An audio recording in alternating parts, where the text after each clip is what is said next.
ኦኬ ሌላ ጥያቄ ደግሞ ያለኝ አንድ ሰው ሲፈጠር ሙስሊም ነበር።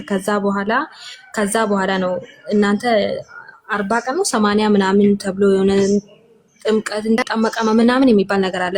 የሰው ልጅ ሲፈጠር መጀመሪያ ሙስሊም ነበር፣ ከዛ በኋላ ነው ክርስትና ተደርጎ ክርስቲያን የሚሆነው ይባላል። እሱ እስኪ ያስረዳኝ። እሱ ውሸት ነው።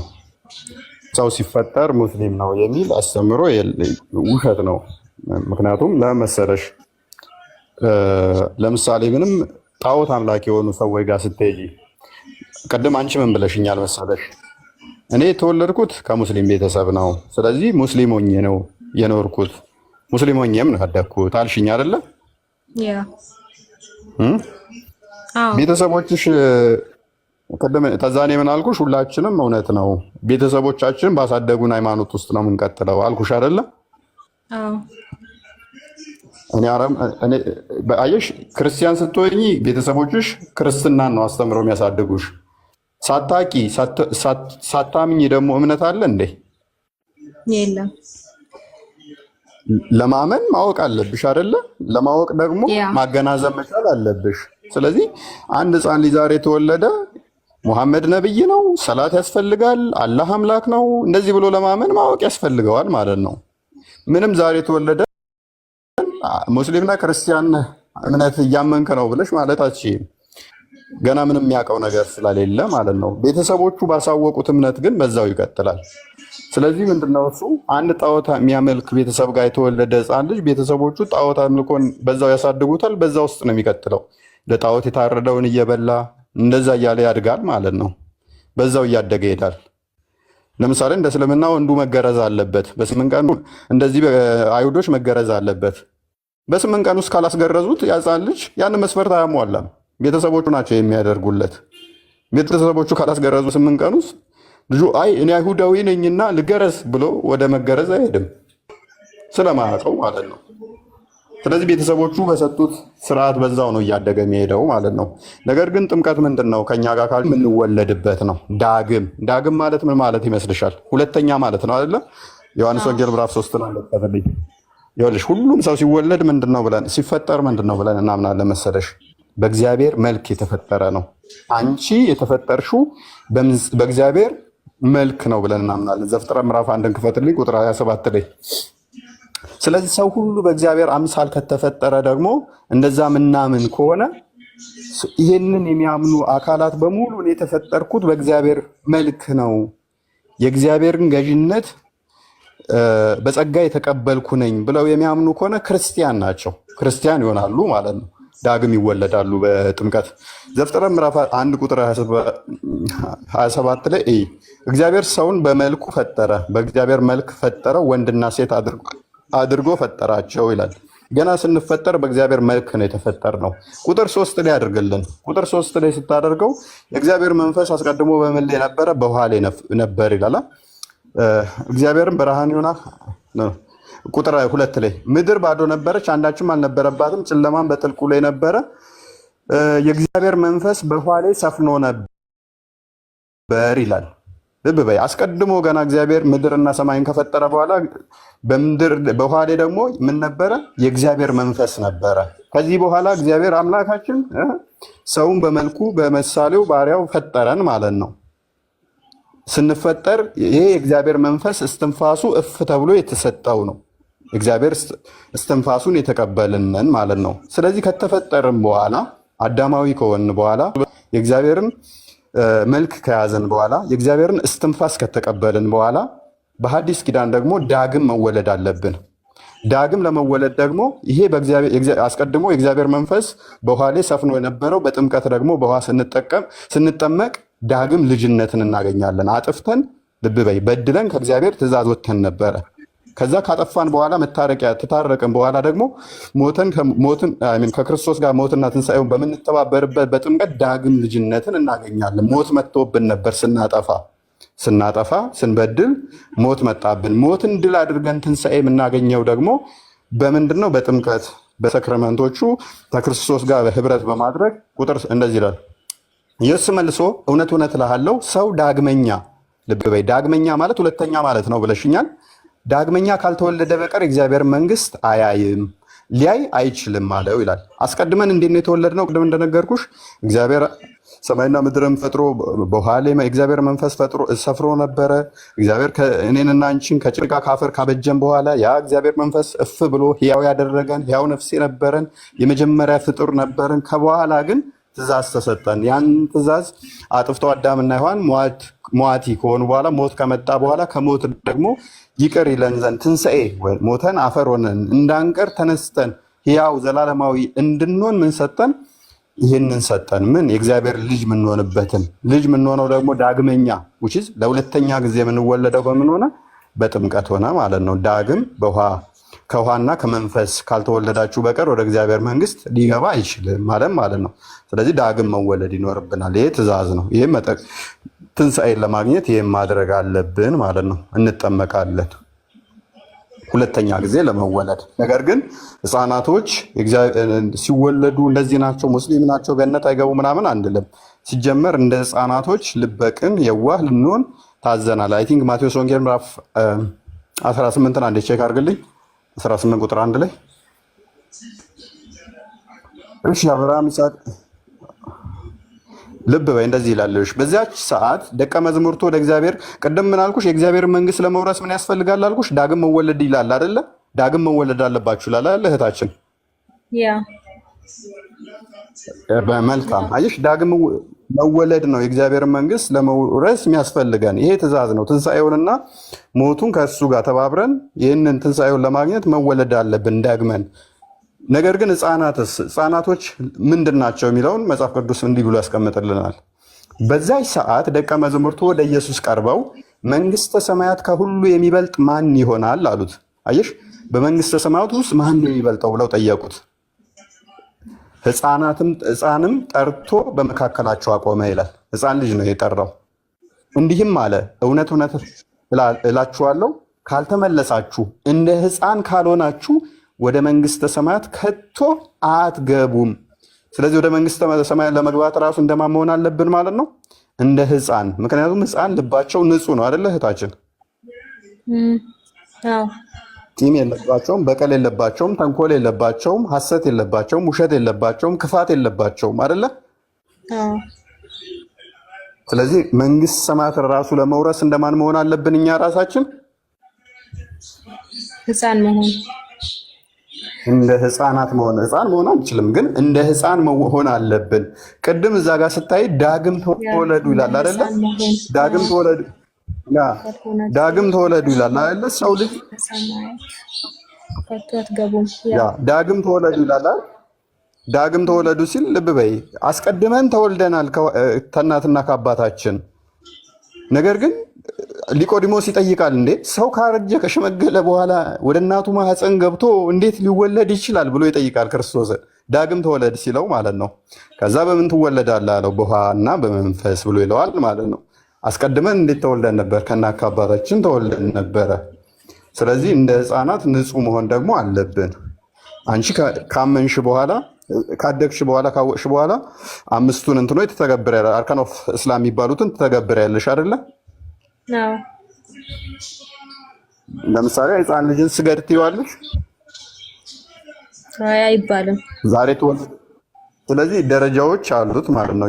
ስለዚህ ካልሰገደ ሙስሊም አይደለም እንደማለት ማለት ነው። ሰላት አልሰገደም ህፃኑ፣ ስለዚህ ሙስሊም ሊሆን አይችልም። ምክንያቱም እነኝህ ማሟላት ስላለበት የሙሐመድን ነብይነት ህፃን ልጅ ሊናገር ሊመሰክር አይችልምና ሙስሊም አይደለም እንደማለት ነው።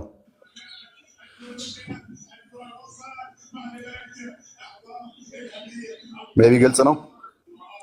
አዎ ግልጽ ነው። ስለዚህ ሁላችንም አምነን ምን መሆን አለብን? መጠመቅ አለብን። ዳግም መወለድ አለብን።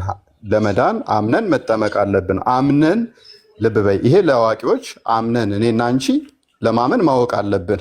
አንቺ አውቀሽ ነው የምታምኘው አይደለ? ለማመን መማር አለብሽ።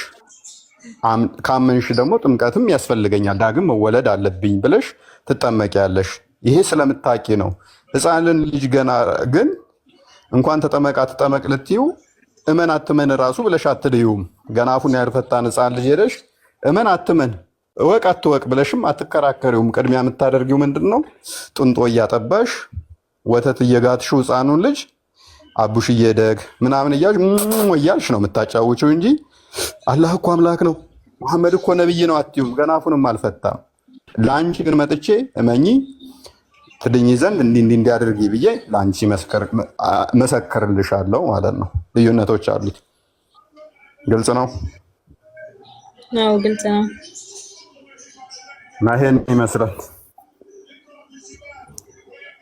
በጣም አመሰግናለሁ። እሺ፣ ሶስተኛ ጥያቄ አለሽ? ቀጣይ ጥያቄ ሌላ? አዎ ቀጣይ ጥያቄ ያለኝ አምላካችሁ ተሰቅሎ ተሰውሯል። አሁን ላይ ተሰውሯል፣ ግን ዳግመኛ ተመልሶ ይመጣል። ሞቷል፣ ግን ሞቶ ተመልሶ ተነስቷል። እንደዛ ምናምን ይባላል አይደል? ይባላል። እንደዛ ሲባል ሰማለሁ። እስኪ እሱን እስኪ ማወቅ ፈልጋለሁ። እንዴትስ አምላክ ሆኖ እንዴትስ ተገደለ? እንዴት ደግሞ ተነሳ? እንዴት ተሰቀለ፣ ተሰወረ ምናምን ይባላል። ሎንግ ስቶሪ ሾርት አለ። ረጅም ታሪክ ባጭሩ። ይሄንን ሰፊ ትምህርት አለው። ይሄ ስታቂው የዚህን ትምህርት በደንብ ስታቂው በጣም ደስ ይላል። ባይዘ ምን እናምናለን መሰለሽ? እኛ ራሚ ፈጣሪ ፍትሃዊ ነው ብለን እናምናለን። ፍቅር ነው ብለን እናምናለን። እውነተኛ ዳኛ ነው ብለን እናምናለን። ልብ በይ፣ እውነተኛ ዳኛ ነው፣ እንደገና ደግሞ ፍቅር ነው ብለን እናምናለን። ፈጣሪያችን አምላክ እውነተኛ ዳኛ ብቻ ሳይሆን ፍቅር ነው ብለን እናምናለን። አሁን ልብ በይ፣ እኔ ለምሳሌ አንቺን 100 ብር አስቀምጬ ይሄን 100 ብር ለሴ አንቺ እህቴ ነሽ፣ ከቤት ውስጥ 100 ብር አስቀመጥኩና በዚህ 100 ብር ወስደሽ ብታጠፊ በጥፊ ነው ምልሽ አልኩሽ። በጥፊ ነው ምልሽ አልኩሽ። ከዛ አንቺ 100 ብር ወስደሽ አጠፋሹ። መጥቼ በጥፊ ካላልኩሽ እኔ ምንድነኝ? የተናገርኩትም አላከብር ነኝ አይደለ? አዎ ውሸታም ነኝ ማለት ነው። ያ ውሸታም ነኝ ማለት ነው። ጎበስ። ፈጣሪ እውነተኛ ዳኛና ፍቅር ነው ብለን ስንል እንዴት መሰለሽ? አዳምና ሔዋን በገነት በነበሩበት ሰዓት ላይ ሁሉን ነገር ፈቀደላቸው። ዘፍጥረት ምዕራፍ 2 ላይ ሁሉን ነገር በገነት ያለውን በምድር ፈጠራቸው፣ ወደ ገነት አስገባቸውና ሁሉን ነገር እንዲበሉ ሁሉን ነገር ፍቃድ ሰጣቸው። ልብ በይ፣ ሁሉን ነገር እንዲገዙ ቁጥር 28 ላይ ምዕራፍ 1 ቁጥር 28 ላይ በምድር በሰማይ በባህር ሁሉን እንዲገዙ ፍቃድ ሰጣቸው። አስቢ፣ ፈጣሪ ሆኖ ሁሉን ማለት በቃ ሁሉን ነገር የመግዛት ስልጣን አላቸው አይደለ? ስለዚህ እነሱ ልክ እንደ ፈጣሪ ሊሆኑ ሆነ። አሁን አስቢ፣ ከፈጣሪና ከሱ መካከል አሁን ምን ልዩነት አለ? ፈጣሪም ገዢ ነው፣ እነሱም ገዢ ከሆኑ ቁጥር 28 ላይ ስታይ ዘፍጥረት ምዕራፍ 1 ቁጥር 28 ላይ ሁሉን ግዙ ብሎ ስልጣን ይሰጣቸዋል ማለት ነው። ስለዚህ እንደዚህ ይላለውልሽ እግዚአብሔር ባረካቸው፣ እንዲህም አላቸው ብዙ ተባዙ፣ ምድርንም ሙሏት፣ ግዟትም፣ የባህር ዓሦችንና የሰማይ ወፎችን በምድር ላይ የሚንቀሳቀሱትንም ሁሉ ግዟቸው አላቸው። ይህንን ስልጣን ሰጣቸው በጸጋ። ጸጋ ማለት ስጦታ ነው። ፈጣሪ ምን ያህል ፍቅር እንደሆነ ለሰው ልጆች ምን አይነት ፍቅር እንዳሳየ በዚህ እንረዳለን። ሁሉን እንድንገዛ በአዳምና በሔዋን ተገብቶ ነገረን ማለት ነው። አዳምና ሔዋን ይሄ ሁሉ ስልጣን ተሰጣቸው በኋላ ዘፍጥረት ምዕራፍ 2 ላይ ወደ ገነት ያገባቸውና በገነት ውስጥ እንደ ልባቸው እንዲሆኑ ሁሉን እንዲገዙ ሁሉን ተፈቀደ። ሁሉን ገነትን እየተንከባከቡ እንዲበሉ እንዲጠጡ፣ ነገር ግን አንዲትን ዛፍ ብቻ እንዳይበሉ ከለከላቸው። አንዲቷን ዛፍ ብቻ እንዳይበሉ ከለከላቸው። ይህን ለምን አደረገ?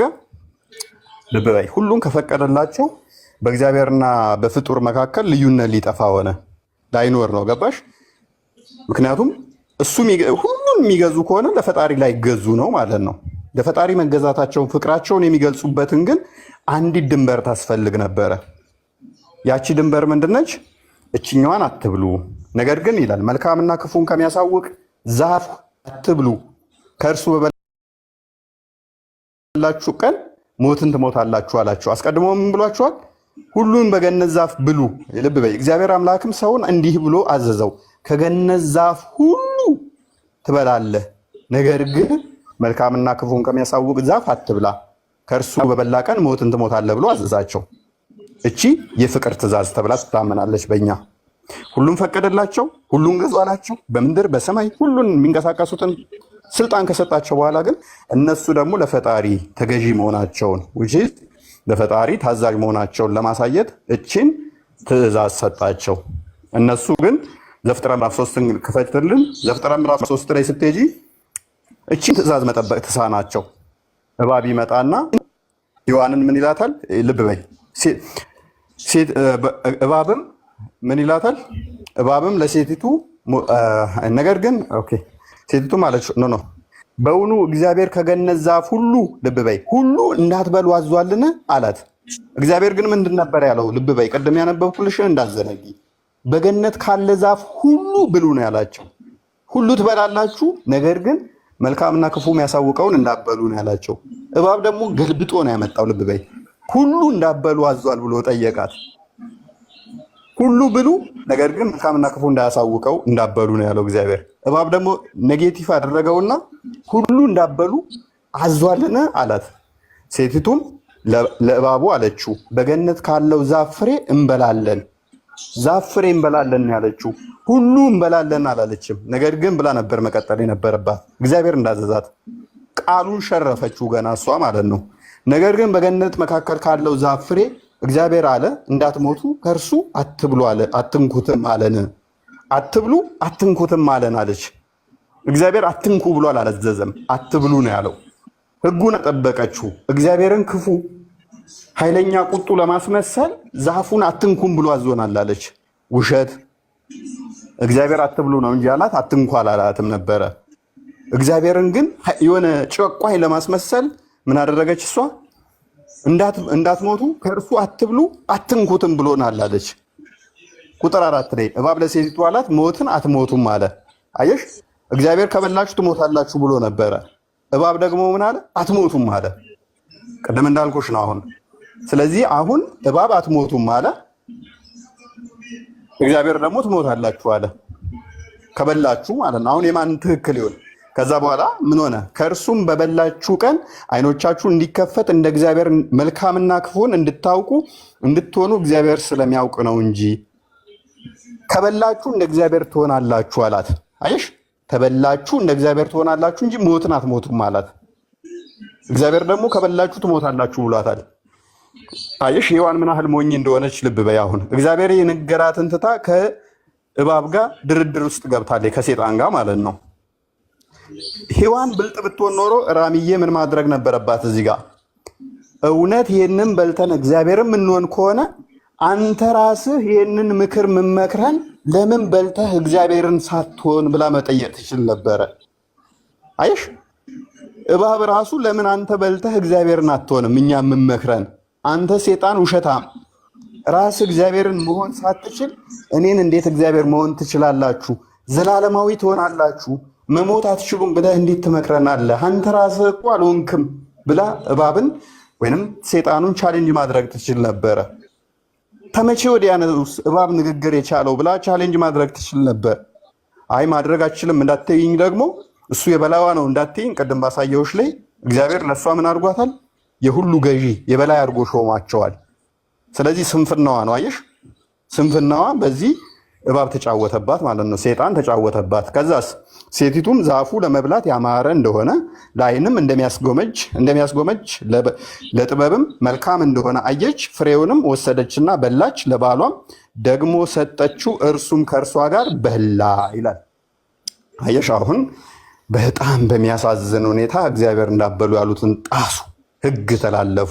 እግዚአብሔር የሰጣቸውን የፍቅር ትእዛዝ ጥሰው ሁሉም ፈቅዶላቸው ሳለ ያችን አትብሉ ለእኔ መገዛታችሁ ፍቅራችሁ የምታሳዩበትን ነው ያለውን ጥሰው ልክ እንደ እግዚአብሔር ለመሆን የእባብን ወይንም የሴጣንን ንግግር ሰምተው እግዚአብሔርን ካዱትና ሴጣንን አመኑ። የሴጣንን ንግግር ሰሙ ማለት ነው። በዚህ ምክንያት እግዚአብሔር ካልገደላቸው ራሚያው ማይክ ታነሻለሽ። ልብ በይ እግዚአብሔር አስቀድሞ ምን ብሏቸዋል? ከበሉ ይሞታሉ ብሏል አይደለ? ራሚዬ አዎ ብሏል። ሴጣን ደግሞ ምን ብሏል? ከበላችሁ አትሞቱም ብሏል አይደለ? ብሏል አይደል? ያ ብሏል። ስለዚህ እግዚአብሔር እውነተኛ እንዲሆን ምን መሆን አለባቸው? አዳምና ሔዋን ምን አልከኝ? መሞት አለበት። እግዚአብሔር እውነተኛ እንዲሆን አዳምና ሔዋን ምን መሆን አለባቸው? መሞት የለባቸውም። ዋው መሞት የለባቸውም። ዘላለማዊ መሆን አለባቸው። አትንኩት አለ እንጂ ትሞታላችሁ ወይም አትሞቱም አላለም እኮ ማ እግዚአብሔር። ያ እግዚአብሔርማ ከበላችሁ የሞት ሞት ትሞታላችሁ አላቸው። ቀደም ዘፍጥረት ምዕራፍ 2 ላይ ዘፍጥረት ምዕራፍ 2 ነው እንደወጣልኝ ልብ በይ። ዘፍጥረት ምዕራፍ 2 ቁጥር 17 ላይ ነገር ግን መልካምና ክፉን ከሚያሳውቀው ዛፍ አትብላ፣ ከእርሱ በበላ ቀን ሞትን ትሞታለህና። ከበላ ምን ትላለህ? ትሞታለህ። ይህን ያለው እግዚአብሔር ነው። እግዚአብሔር ከበላችሁ ትሞታላችሁ ብሏቸዋል። ሔዋንና አዳምን ሲያሳስት ደግሞ ሴጣን ምን አለ? ከበላችሁ አትሞቱም ዘላለማዊ ትሆናላችሁ ብሏል። ሁለቱ ተቃራኒ ናቸው አይደል? እባቡ አትሞቱም ማለት እሺ፣ ፈጣሪ ባለው መሰረት ይሞታሉ። ካልሞቱሳ? ካልሞቱ እንግዲህ በፈጣሪያቸው አላመኑም ማለት ነው። ካልሞቱ ነው አለማመን ሳይሆን ካልሞቱ ቃሉን አልተገበሩም ማለት ነው። ካልሞቱ ምን ይሆናል መሰለሽ? ካልሞቱ እባብ የተናገረው ትክክል ይሆንና እግዚአብሔር የተናገረው ውሸት ይሆናል። ምክንያቱም እባብ ምንድን ያለው? ከበላችሁ አትሞቱም አለ። እግዚአብሔር ደግሞ የተናገረው ምንድነው? ከበላችሁ ትሞታላችሁ ነው። ስለዚህ ከሁለት አንዱ ትክክል ለመሆን ምን አለበት? እግዚአብሔር ያለው ትክክል እንዲሆን አዳምና ሔዋን ሟች መሆን አለባቸው እኮ። ስለዚህ ሞት መጣባቸው። ልብ በይ ጎበዝ።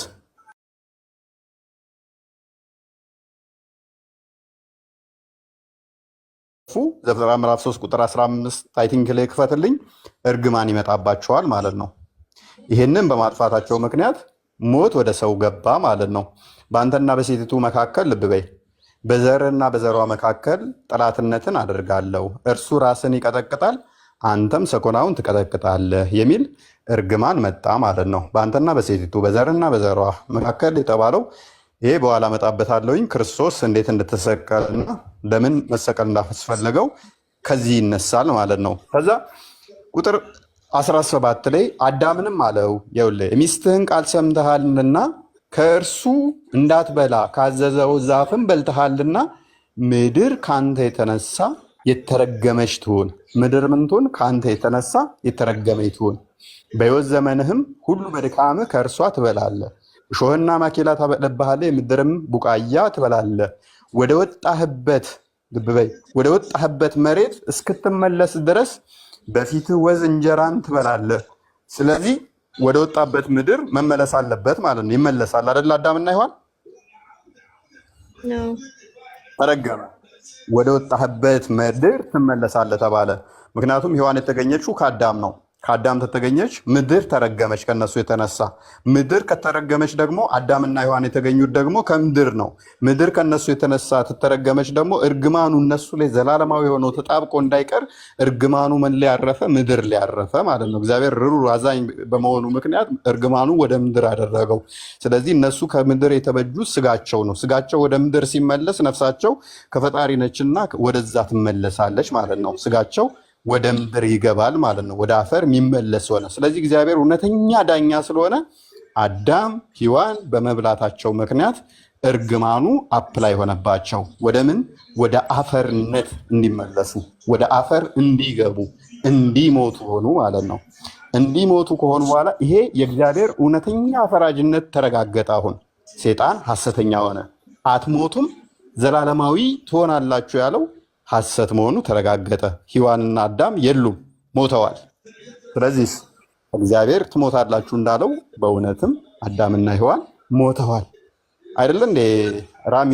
አዳምና ሔዋን ሞተዋል በመሞታቸው ምክንያት። ስለዚህ እግዚአብሔር የተናገረው እውነት ሆነ አይደለ? አዎ ለዛ ነው። ስለዚህ እግዚአብሔር እውነተኛ ፈራጅ ነው የምንለው ከዚህ አንጻር ነው። ስለዚህ ፍርዱን በትክክል አሳየናል። ሴጣን ደግሞ ውሸተኛ መሆኑን አረጋገጥን። አትሞቱም ዘላለማዊ ትሆናላችሁ ብሎ ነበር፣ ሞቱ አይደለ? ትክክል ነኝ? አዎ። ስለዚህ ይሄንን ካረጋገጥን ልብ በይ፣ ፍርዱ በትክክል ተፈረደባቸው። እግዚአብሔር እውነተኛ ፈራጅ መሆኑን አረጋገጥን። ሴጣን ደግሞ ሐሰተኛ መሆኑን አረጋገጥን። ነገር ግን በዚህ አንቆምም። እግዚአብሔር እውነተኛ ፍርዱን ካስተላለፈ በኋላ ደግሞ ፈጣሪ ደግሞ እውነተኛ ፍቅር ነው ብለን እናምናለን። መሐሪ፣ ይቅርባይ፣ አዛኝ፣ ቸር ነው ብለን እናምናለን። ፈጣሪ መሐሪ፣ ይቅርባይ፣ ቸር ከሆነ ደግሞ ሞተው መቅረት የለባቸውም። ሞተው መቅረት የለባቸውም አለ እህቴ። ፍርዱን አስተላለፈ። ፍርዱን አየን። ቅን ፍርዱን አየን። የተናገረውን አድርጎ አሳየን። ነገር ግን ደግሞ ይቅር ብሎ ማሳየት አለበት። ስለዚህ ሞተው እንዳይቀሩ ደግሞ እግዚአብሔር ምን አደረገ? ራሱ መስዋዕት አቅራቢ፣ ራሱ መስዋዕት ሆኖ ከሞት አዳነን ማለት ነው። ያ ሞት ልብ በይ፣ ሞቱ አንቆ እንዳያስቀረን ሞትን ደግሞ መጥቶ ገደለልን። ይሄ ማን ነው? ክርስቶስ ራሱ ቤዛ ሆነን ማለት ነው። ቤዛ ማለት ካሳ ማለት ነው። ልብ በይ። ስለዚህ ሞት ፍርድ ተፈርዶባቸዋል። ለዛ ፍርድ ደግሞ ካሳ ያስፈልጋል ከእግዚአብሔር ጋር ለመታረቅ አይደለ? አጥፍተዋል አይደለ? እህታችን ለአለ ያድርኩ አጥፍተዋል አይደለ? ካጠፉ ደግሞ ካሳ ያስፈልጋል አይደለ? ካሳውን ደግሞ ለፈጣሪ ማንም መካስ አልቻለም። ማንም ማለት ነው። ምክንያቱም 100 ብር ዕዳ አለብሽ እንበላ እንጂ 100 ብር ዕዳ እያለብሽ የ100 ብር ዋሱኝ ብትባይ ለሌላ ሰው ዋስ መሆን ትችያለሽ? እንዴት? አልችልም እንጂ አልችልም። ምክንያቱም አንቺ ራስሽ ገና የ100 ብር ዕዳ አለብሽ አይደለ? ስለዚህ ሰው ሁሉ ሞት የሚባለው ዕዳ ነበረበት። ያንም ሞት የሚደመስስ ከሰው ከፍ ያለ ምን ያስፈልገናል መሰለሽ? ያ ዕዳው ከዕዳው ነፃ የሆነ ያስፈልገናል አይደለ? ከዕዳው ነፃ የሆነ አካል ያስፈልገናል፣ የሁላችን ዕዳ መደምሰስ የሚችል። ያ ደግሞ የሰው ልጅ አልተቻለውም። ያንም ማድረግ የሚችል ጠፋ። ስለዚህ በስጋ ክርስቶስ ተገለጠ። አምላክ በስጋ ተገለጠና ሰው ምን ለመሆን ነበረ? እባብና ሔዋንን ያሳሳታት እግዚአብሔርን ለመሆን ነበር አይደለ? እህታችን ብትበሉ እንደ እግዚአብሔር ትሆናላችሁ ነው ያላት አይደለ? መሆን ችለዋል እንዴ? አልቻሉም። ጭራሽ ሕጉን ተላልፈው ሟች ሆኑ አይደለ? ዘላለማዊ መሆናቸውም ቀረ፣ እግዚአብሔርን መሆናቸውም አልቻሉም። ዘላለማዊ መሆንም አልቻሉም። ጭራሽ ሟች ሆኑ። ስለዚህ እነሱ ያልቻሉትን እግዚአብሔር ፍቅር ነውና እሱ ደግሞ ወደ እነሱ መምጣት ይችላል አይችልም? ይችላል። መልካም። ስለዚህ እግዚአብሔር ወደ ሰው መምጣት ይችላል። በስጋ ተገለጠ። አየሽ፣ እነሱ እግዚአብሔርን መሆን ነበር የፈለጉት፣ አልቻሉም፣ አይችሉምም። እግዚአብሔርን ለመሆን ዘላለማዊ ለመሆን ነበር ፍላጎታቸው። እንደማይችሉ አሳያቸውና እግዚአብሔር ግን ፍቅር ነውና በስጋ ተገለጠ። መገለጥ ነው። ልብ በይ፣ በስጋ ተገለጠ። እግዚአብሔር በስጋ ተገለጠ። ልክ ዕብራውያን ምዕራፍ 1 እንዲፈትልኝ እዚሁ ለሽ ቆይ እዚሁ ተወውና መልካም። እሺ ቀጥል። እሺ ያውሽ ከጥንት ጀምሮ እግዚአብሔር በብዙ አይነትና በብዙ ጎዳና ለአባቶቻችን በነቢያት ተናግሮ አለ። ለነቢያት አስቀድሞ በብዙ በነቢያት ተናገረ። ሁሉም ወራሽ ባደረገው ደግሞ ዓለማትን በፈጠረበት በልጁ በዚህ ዘመን መጨረሻ ለእኛ ተናገረን ይላል። እርሱም የክብሩ መንጸባረቅና የባህሪው ምሳሌ ሆኖ በስልጣኑ ሁሉን እየደገፈ ኃጢአታችንን በራሱ ካነጻ በኋላ በሰማይ በግርማው ቀኝ ተቀመጠ ይለዋል። ስለዚህ እግዚአብሔር ልጅ ወይንም ቃሉ በስጋ ተገለጠ። ልክ ቃል ስጋ ሆነ የሚል ማለት ነው። ዮሐንስ ወንጌል ምዕራፍ 1 ላይ ቁጥር 14 ላይ ቃልም ስጋ ሆነ የሚለው ጸጋና እውነትም ተሞልቶ በእኛ አደረ የሚለው ማለት ነው። ያ የመለኮት ሙላት ያለው ልክ እንደኔና እንዳንቺ በስጋ ተገለጠ።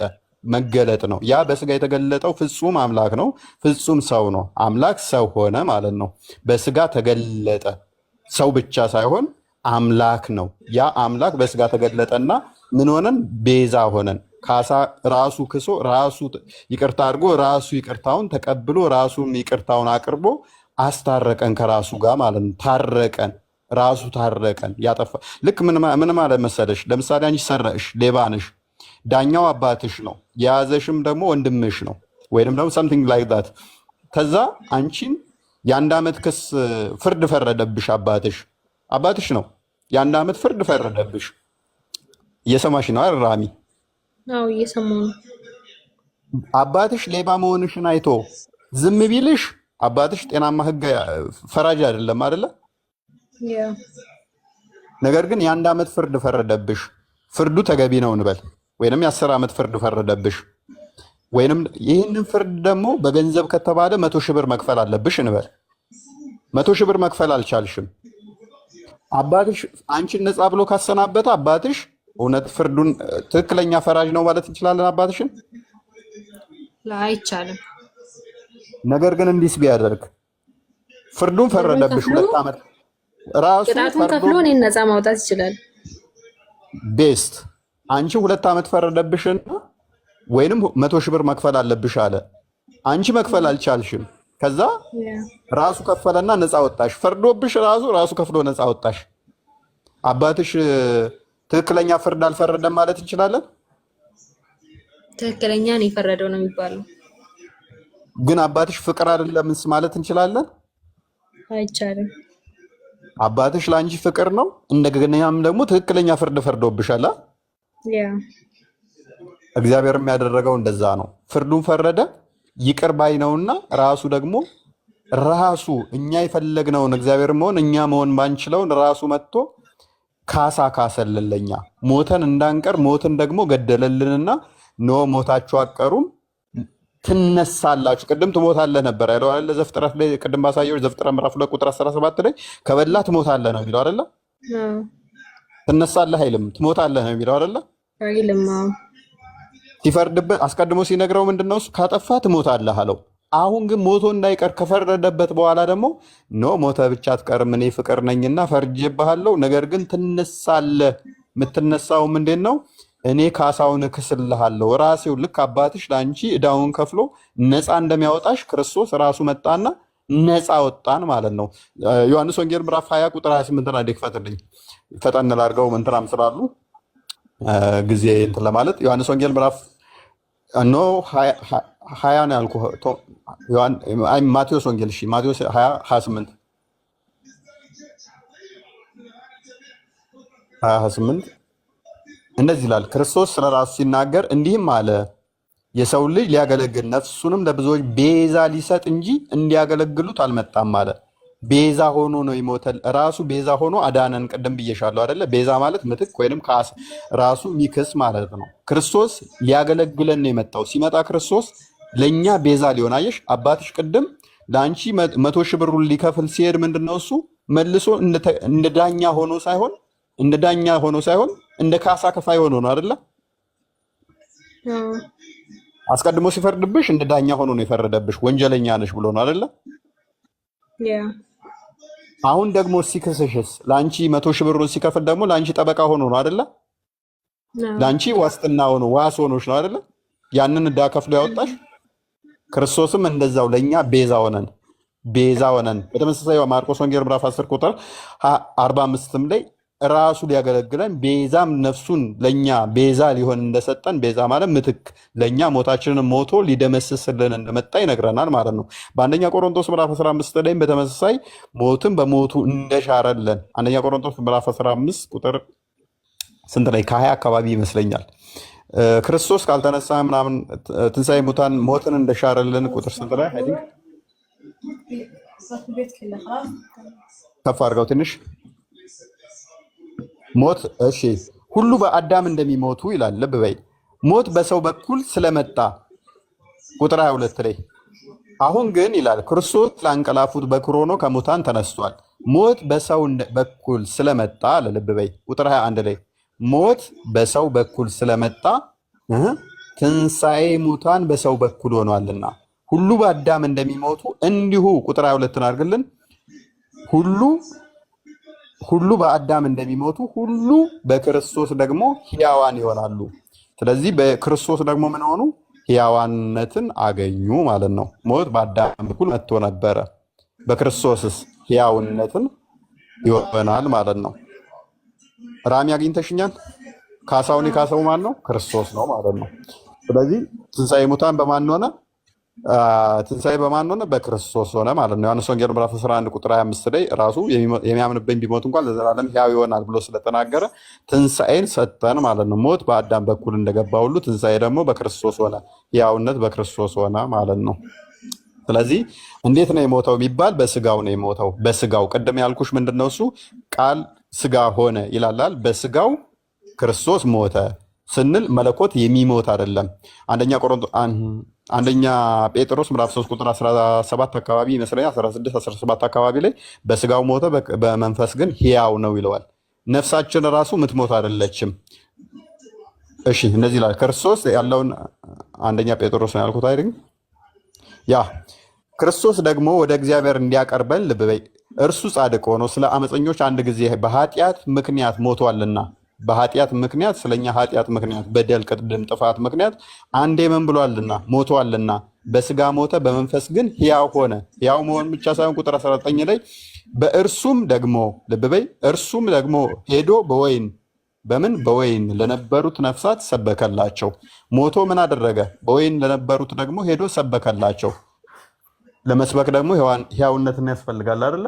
ሄዶ ሰበከላቸው ይላል። ስለዚህ ክርስቶስ በስጋ ሞተ። ክርስቶስ ምን በስጋ ሞተ፣ በመንፈስ ግን ምንድነው? መለኮት የሚሞት አይደለምና ምንድነው እሱ? በወይን የነበሩትን ወይም በሲኦል ያሉትን ሄዶ ሰበከላቸው ማለት ነው። ስለዚህ በስጋ ሞተ፣ በመንፈስ ግን ሕያው ነው ብለን እናምናለን። ማን ያስነሳው ስንል በራሱ እንደሚነሳ ዮሐንስ ወንጌል ምዕራፍ 2 ላይ ቁጥር 17 አካባቢ አንዴ ክፈትልኝ። ክርስቶስ በስጋ አስቀድሞ ይሄ እንደሚሆን ቁጥር 17 ላይ እንደዚህ ይላል። ደቀ መዛሙርቱም የቤት ቅናት ቁጥር ከፍ አድርገው 27 ይመስለኛል።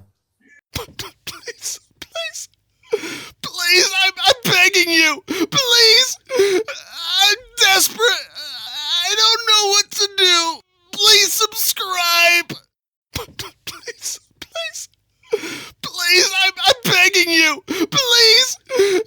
I'm desperate.